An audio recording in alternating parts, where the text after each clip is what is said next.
Good afternoon. My name is Dr. Tom Rivera.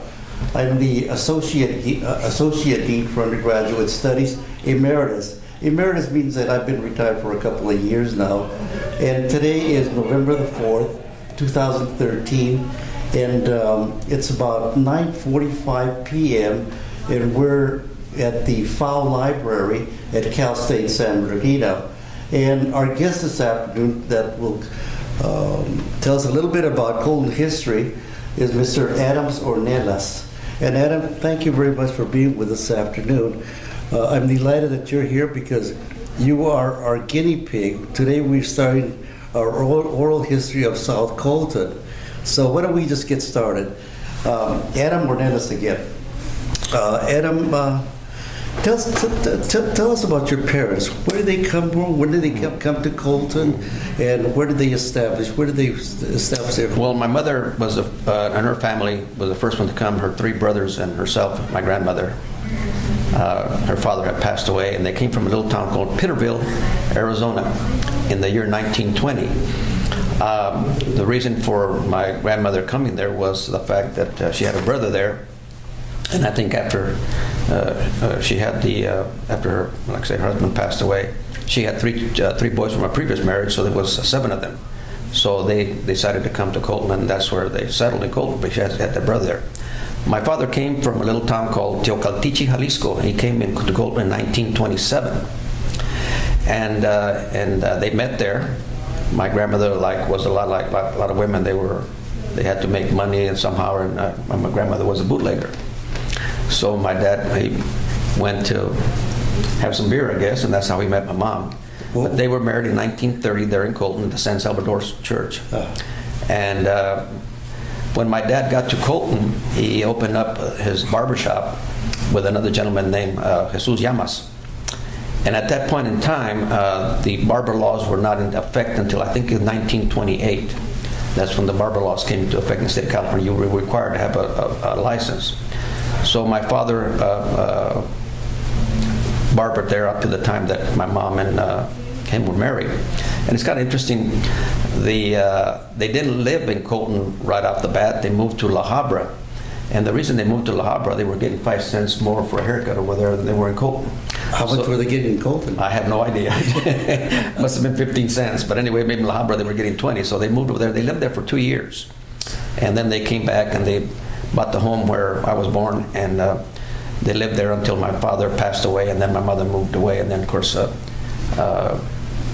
house is still standing there. There was 7 of us. It was 4 girls and 3 boys. I was born between the 4 girls. Ida's my oldest sister. Betty is the second one. Ed was the third, and Alice the second, the fourth one, I'm sorry, and my brother Herb and my brother Edmund, and Edmund died 2 years ago this month. Like I say, once they got back, they bought the house, and my dad bought the shop right next to the house, so he actually had the barber shop right next to the house. So we continued living there all the time, like I say, growing up and going to school, and my dad was quite involved in the community. He belonged to the Progresista, and like I say, all those years. Adam, what is a Progresistas?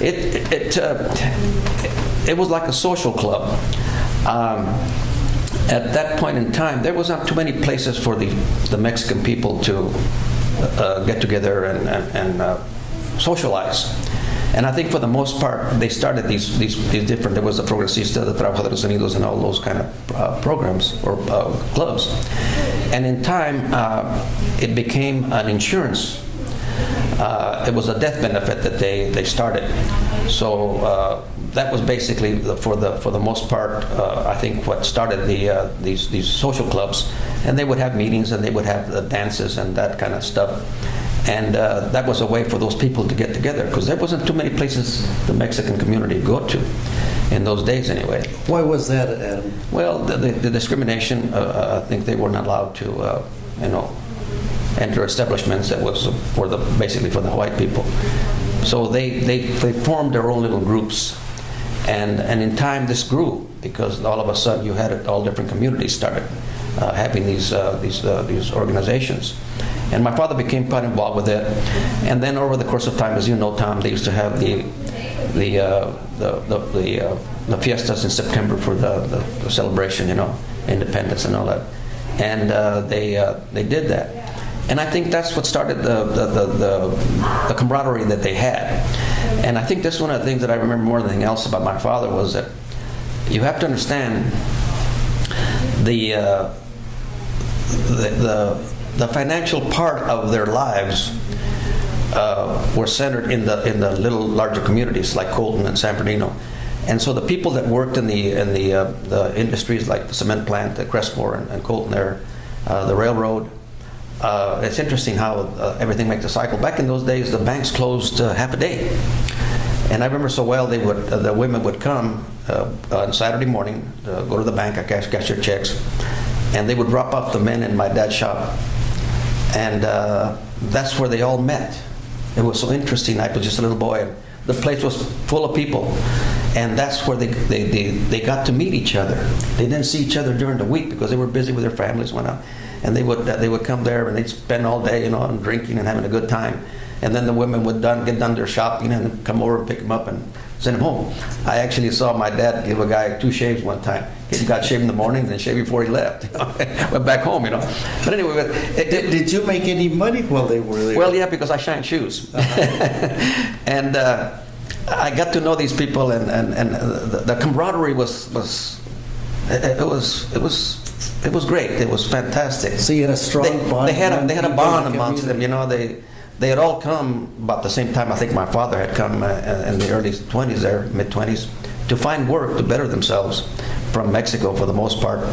And they found jobs and they started families, and that all grew, They started buying automobiles and whatnot, And it's interesting, over the course of time, as I got older, of course, and then I went to work on as a barber myself. Those businesses in Colton were smart enough to understand that the only way they were going to survive, especially if they had the Mexican trade, it's interesting, they offered them credit. And once they offered them credit, it was a great way for them to make money, but also for the people to continue having the kind of life that they were looking for, They weren't making that kind of money back then. So you had credit for just about everything yeah, that you wanted to buy. sure, absolutely, yes. And so the stores we had there, Hellman's, Willett's, Brill's, all these companies that provided goods for the family. Now these stores were in North Colton. Tell me about, what was the border between North Colton and South Colton? Well, the railroad, basically, was the one that divided the two, the north and the south. So for the most part, most of the Mexican people, they lived in the south end of town, of course. We basically were not really welcome in that north part of town. And was there ever a curfew that you couldn't be past the railroad tracks? I vaguely remember, yes. There was, and we pretty much stayed away from there. I think we stayed within our own little confinement of our community, What about being able to attend the movie shows or things like that? We did. Like I say, I don't remember any discrimination there. Of course, they were interested in making money too. I think in time, and it's interesting too, the old hub city, in time, and I'm going to say, I don't remember the year, but they started showing Mexican movies. The hub city was the movie theater. Yeah. Okay. And I remember the gentleman that I was already working in Colton at the time in 1959, and I remember him. Myers was his name, and he came, and he made a remark to the owner of the shop that he had never made so much money because he was showing Mexican movies. Mm-hmm. Mm-hmm. So he was doing quite well. A lot of people were. The only other theater was in San Bernardino. They showed, remember the Azteca? They showed the Mexican movies. So when this man decided to show Mexican movies, he did quite well. His name was Myers. I remember that. Now getting back to South Colton, your dad had the barber shop. Mm-hmm. Did he also have another business? Yes, he did. Between the shop and the house, there was another building there, and he bought it for taxes, and it became a restaurant. It was called Las Palmas. And over the course of time, as I growing up, my dad rented it to different people, and they ran the restaurant all that time. And when I was in high school, the last tenant had come in and left, and then my mother decided, well, let's give it a shot. So for 2 years we ran between my mother and my sisters, we all worked at the restaurant up to the time that we finally closed it and tore the building down. But it was a good experience. I don't think I'd ever want to be in the restaurant business, but like I say, my mother said that's enough. So my dad tore the building down. So there's actually a parking parking lot to this day between a big driveway between the house and my dad's shop.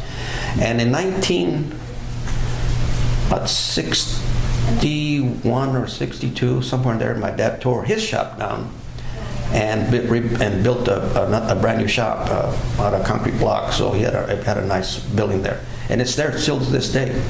And in fact, our house is the only one left on that whole block. We were actually the only house that was on that particular block.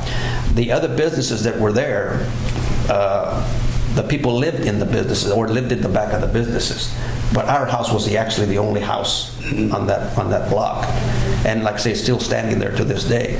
Everything has been torn down except for our home and my dad's shop. And it belonged to my youngest brother. Now it belongs to his widow now. You know, you were born and raised on 7th Street. Mm-hmm. And I've heard that 7th Street was referred to as the Broadway of South Colton. What was it called, the Broadway of South Colton? Well, for the most part, it was all of the businesses, for the most part, were on 7th Street. Across the street was the Cocktail Lounge of Sombrero, of course, which was the big entertainment part of the South Park Colton. And who owned the Sombrero? A fellow by the name of Milton Noriega owned it. But it was run by a gentleman by the name of George Lum. And he had it for a long, long time, up to the time that he finally left it.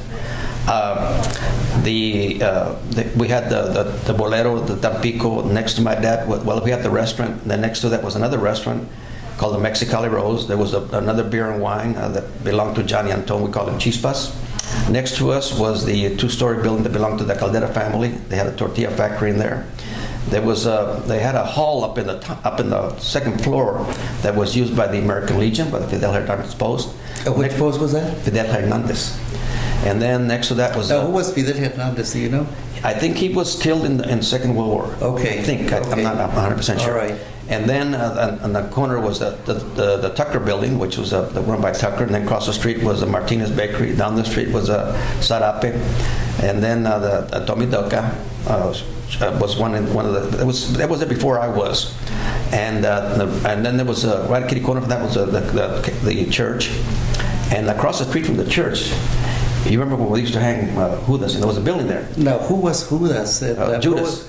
Judas. What was the activity from the church? That was during Easter Sunday. The Father Valencia would have this mannequin made out of paper mache, and then had it shipped, I guess, from Mexico, full of fireworks.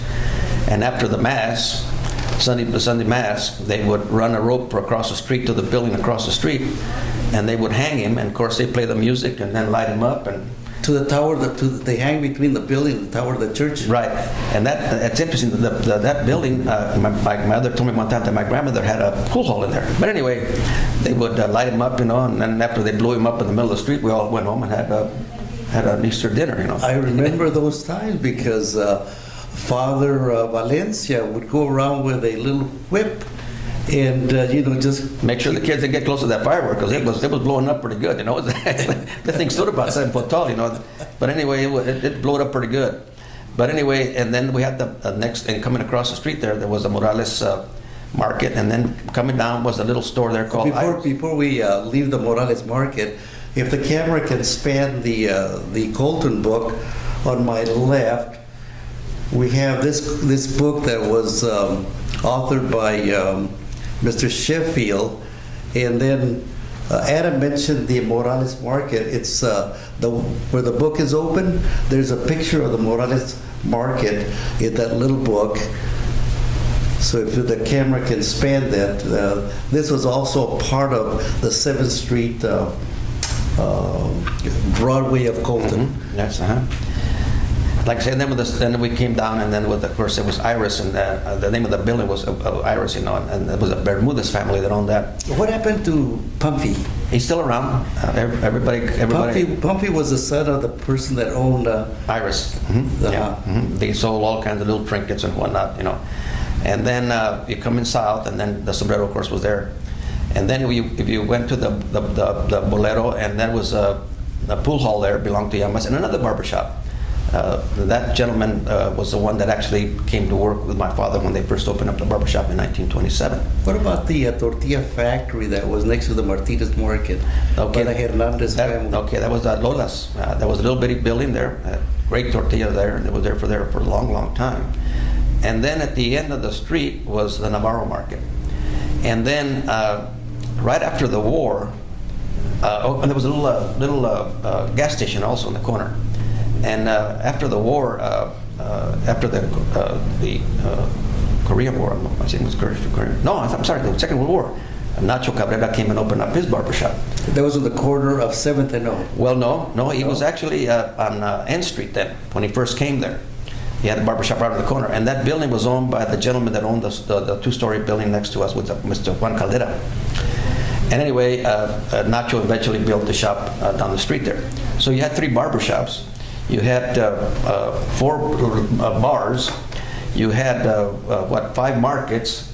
So you had all the businesses were concentrated in a 3-block section. So that's where the happenings were. That's what everything was happening. And then of course you had the church. So you know you want to confess your sins. That's what you went. But anyway, it was so the traffic was growing up. I remember Sundays was such a big day. People going to the stores and and going to church and all this. It was interesting how it was the center of our little community. It was the center. There's no question that. Did we have a hardware store in South Colton on 7th? Yes, we did. We had on 7th Street. There was the Murataya. He had a hardware store there. Yes, further south towards Wilson School. Yes, he had and then Chaitos at the gas station. Chaito used to have a gas station. The best raspados. Had the best snow cones. I'm telling you that man. We'd go home. And for lunch, and my dad would give us a nickel, and we'd stop and get a snow cone for 5 cents. I'll never forget that.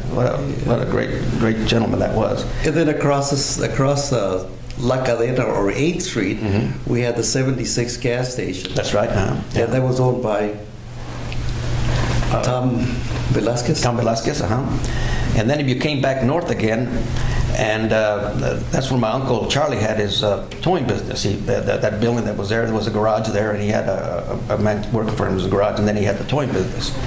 And my uncle lived to be 102, and he worked up into his high 90s before he finally closed the business down. But like I say, that was another one that did quite well. That building actually belonged to his brother, my Uncle Louis. And he ran it from his brother, and then he lived in the back there. But he started the towing business, and in time they started the raking yard. So they had a raking yard down there too, So like I say, but for the most part, everything was along 7th Street. Everything was. And then we missed the grocery store, Stebbins. Stebbins, yeah. And he was on the west end of West N Street, way at the corner of N and. No, I'm sorry, it was O Street, and O Street, right. And 6th Street, O and 6.